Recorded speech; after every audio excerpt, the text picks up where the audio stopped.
పట్టణం అంతా కూడా పట్టాభిషేకము పొందిన రెహబాము దగ్గరికి వచ్చారు. ఈ రెహబాము ఎవరనంటే సొలొమోను యొక్క కుమారుడు.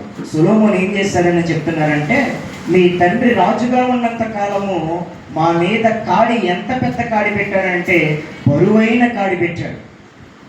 ఆ కాడి వల్ల మేము అందరము విసిగిపోయాము. కాబట్టి ఆ కాడిని నీవు గనక తగ్గించగలిగితే మేము నీకేం చేస్తామంటే సేవ చేస్తాం. ఎన్ని సంవత్సరాలు బరువైన కాడిని పెట్టాడు సొలొమోను?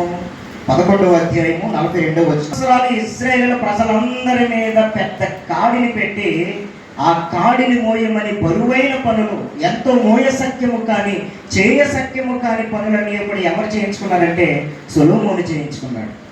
ఏం చేశాడు ఎంతకీ సొలొమోను? ఒకటి, ప్రాకారములను కట్టించాడు.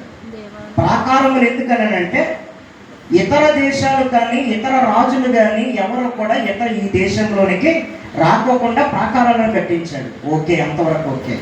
యెరూషలేము దేవాలయాన్ని కట్టించాడు. యెరూషలేము దేవాలయాన్ని కట్టించాడు. ప్రాకారాలను కట్టించినంత వరకు ప్రజలు ఏం మాట్లాడాలి? యెరూషలేము దేవాలయం కట్టించినంత వరకు ప్రజలు ఏం మాట్లాడాలి? రాజకోటలు ఎక్కువ కట్టించాడు. మరి రాణిలు ఎక్కువ కదా మరి పెట్టకి. సొలొమోనుకి ఎవరు ఎక్కువ? మరి రాణిలు ఎక్కువైనప్పుడు కోటలు ఎక్కువగా కట్టాలి కదా. ఆ భారం కూడా ఎవరి మీద వేస్తాడని అంటే ప్రజల మీద వేస్తాడు.